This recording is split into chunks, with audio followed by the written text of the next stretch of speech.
Bonjour, c'est PistenKirk. Quand j'ai cherché ma Boxer 986, j'avais une liste très précise des options que je tenais absolument à avoir. Et je dois avouer que j'ai réussi à trouver un modèle particulièrement bien équipé. Mon seul regret, c'est de ne jamais avoir réussi à en trouver une avec les sièges full électriques à mémoire, car c'est une option particulièrement rare. Du coup, quand j'ai eu l'opportunité d'acheter chez Pacific 986 des sièges full électriques à mémoire, j'ai sérieusement creusé le sujet. Et devant l'ampleur de la tâche, j'ai préféré lâcher l'affaire.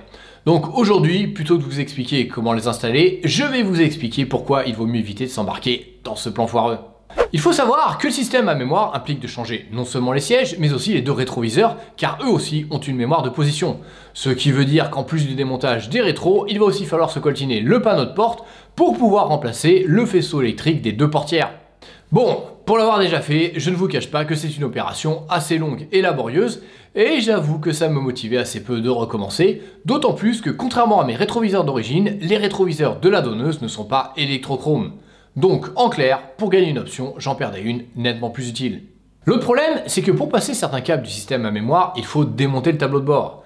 Là encore, l'ayant déjà fait, je sais que c'est plutôt long et que le cuir du tableau de bord ne s'en tire pas toujours indemne, sans compter le fait que les séances de démontage et de remontage de cette pièce peuvent créer du jeu. Et si l'ajustement n'est pas parfait, on peut se retrouver avec des bruits de grincement de plastique assez désagréables quand on roule. Pour finir, il va aussi falloir remplacer la baguette de seuil par un modèle avec des boutons à mémoire, ce qui est probablement l'étape la plus facile si on occulte le fait qu'il va falloir tirer quelques câbles de plus. Et puisqu'on parle du câblage, sachez qu'il y a deux solutions possibles. Soit votre donneuse est de la même année et a exactement les mêmes options que votre voiture, à l'exception bien entendu du siège à mémoire, et dans ce cas-là ce sera relativement simple car il suffit de remplacer le faisceau d'origine de l'habitacle par celui de la donneuse.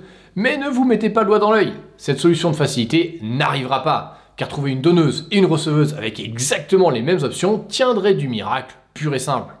Donc, en clair, il va falloir décortiquer votre faisceau d'origine pour ajouter les câbles supplémentaires, ce qui est extrêmement laborieux et peut prendre plusieurs jours. Et si par miracle vous avez réussi à tout installer correctement sans vous tromper, vous n'êtes pas pour autant tiré d'affaire, car il va falloir passer par la valise de diagnostic Porsche pour activer l'option siège à mémoire. Bref, compte tenu du coût en temps et en argent que représente une telle modification, le gain d'usage est véritablement dérisoire.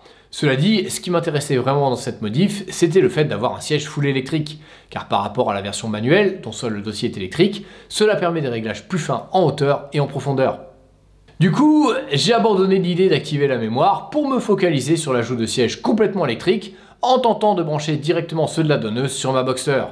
Pour le siège passager, ça s'est très bien passé, il a suffi de retirer le siège d'origine et de rebrancher le nouveau pour que ça marche.